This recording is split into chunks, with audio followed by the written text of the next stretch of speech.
Welcome, one and all, to The Late Show. I'm your host, Stephen Colbert, and it is, you can feel the excitement. Everybody's so excited about day 5 of the live impeachment hearings. Yeah, the witnesses have been compelling. They've corroborated what the whistleblower said, but the people on the TV say the whole thing has one problem. The issue keeps on being kind of complicated for people to follow. Has this gotten too confusing for the American people? There are too many names, and too many of you tell me you're too confused. I know that sometimes it's not easy to follow all the names in this particular saga. Are you seriously claiming that it's not easy for Americans to follow sagas with a lot of characters? Have you heard of Game of Thrones? For Pete's sake. It was pretty popular. I would say that these hearings are a lot like Game of Thrones. The GOP is full of White Walkers. Lindsey Graham has clearly had his balls cut off, and at least one character has indicated he wants to sleep with a family member. That's why. Oh my goodness. That's why. What? That's why. What? I'm not naming What? names. What? That joke is based on a true story. That's why, for one night only, we're rechristening our coverage of the impeachment hearings Game of Phones, a song of lies and liars. Now, despite what the old brain trust on cable news claim, this is a very simple story. Trump released the transcript of his perfect phone call back in September, in which the president of Ukraine said he wanted more military aid. Then Trump immediately replied, "I would like you to do us a favor, though." And then asked Zelensky to investigate Clinton's server and Joe Biden. Not rocket surgery. But to help everyone remember, we've written this catchy jingle. There's just one thing that you need to know. Trump said, do us a favor, though. Everybody! There's just one thing that you need to know. Trump said, do us a favor, though. Now, use the second one. Tell him. Nicely done. Simple jingle. By Manon. Today's testimony was also easy for you to understand and hard for Trump to swallow. First up, diplomatic aide and 1960s Sears Roebuck mannequin, David Holmes. Holmes was stationed in Ukraine, and leading up to the swearing in of the new Ukrainian president, he said there was a slight problem.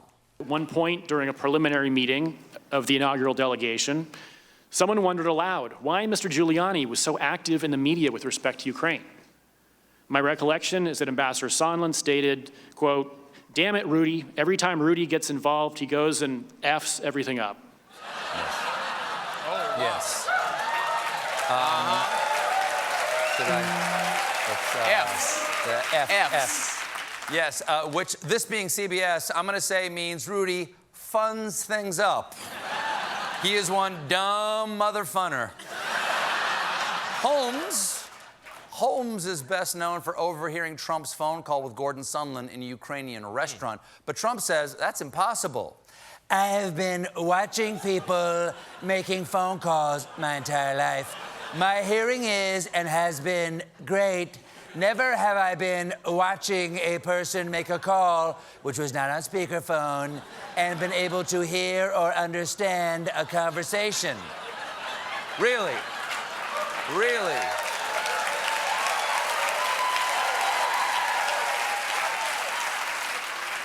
Really, maybe because you've been watching phone calls. Try listening to them. No matter how wide I opened my eyes, I couldn't hear a thing. I might need glasses. The other witness today was former White House advisor and role that's going to finally win Laurie Metcalf an Oscar, Fiona Hill. Dr. Hill grew up in England and came into the hearing with a reputation for not suffering fools lightly. Once, a boy in her class set one of her pigtails on fire while she was taking a test.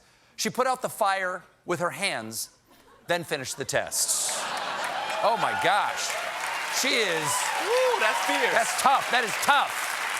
You don't mess with that. You don't mess with her. She is tough. She is a terror in pigtails. Forget Pippi Longstocking. She's Pippi ass-kicking. First,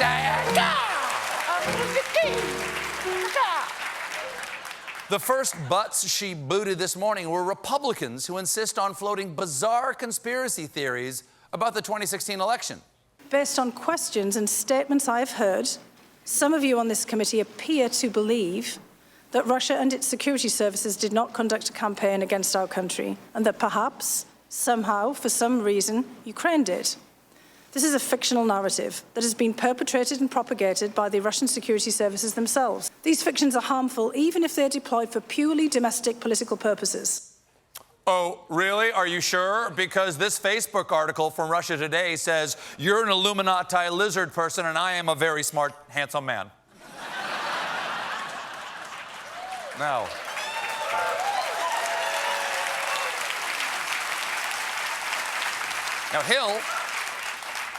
Hill had a stark warning for Americans. The Russian government's goal is to weaken our country. Sorry, Russia. You already got beat to the punch by legal weed and Netflix. Hill confirmed previous reports that nobody likes Rudy Giuliani. Ambassador Bolton had looked pained, basically indicated with body language that there was nothing much that we could do about it. And he then, in the course of that discussion, said that Rudy Giuliani was a hand grenade that was going to blow everyone up. I don't know about hand grenade. Rudy seems more like a Molotov cocktail, used by Russians and full of alcohol. Hill explained. These quality people. These are quality people. Yeah. These are quality Great, great, great. Hill explained that she attended a meeting with Ambassador Bolton, Rick Perry, and Ambassador Sondland on July 11th, where Sondland brought up the conditions for Zelensky to get a meeting with Trump. After the meeting, Bolton was so freaked out that he told Hill to go immediately to the NSC lawyer, John Eisenberg.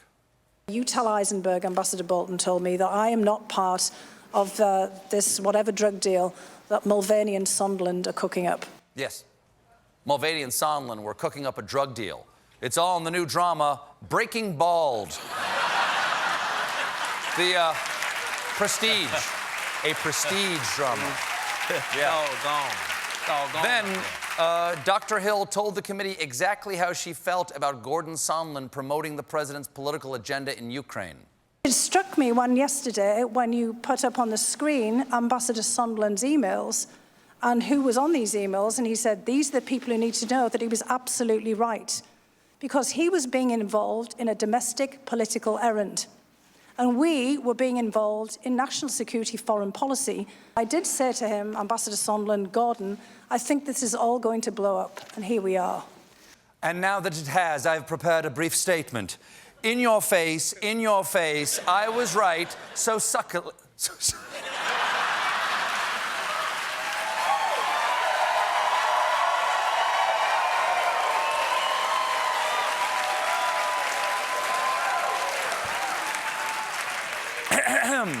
So suck it, you witless wanker.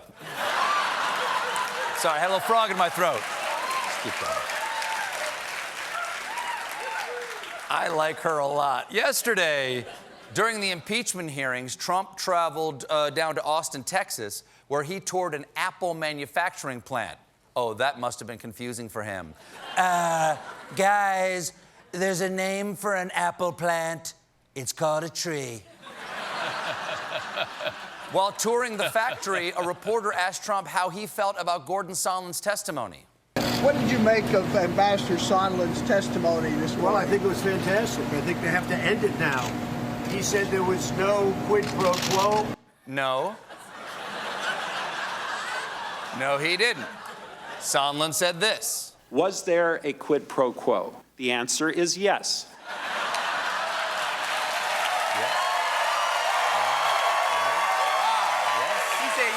I don't know. It was clearly yes, yes. Well, you can understand Trump's confusion. There are at least 19 women who say he can't hear the difference between yes and no. Now, after his visit, Trump proudly tweeted, Today, I opened a major Apple manufacturing plant in Texas. Wow, that would be quite an accomplishment if that plant hadn't been operating since 2013. Oh, man. It's no surprise, Come on, though. Man. No surprise. That's 44. That's 44. It's right up there. It's right up there in Trump's re-election slogan, promises made, promises kept, by Obama 6 years ago. We got a great show for you tonight. Senator Kamala Harris is here. But when we come back, New Zealand week continues when Peter Jackson and I premiere my new Lord of the Rings trilogy.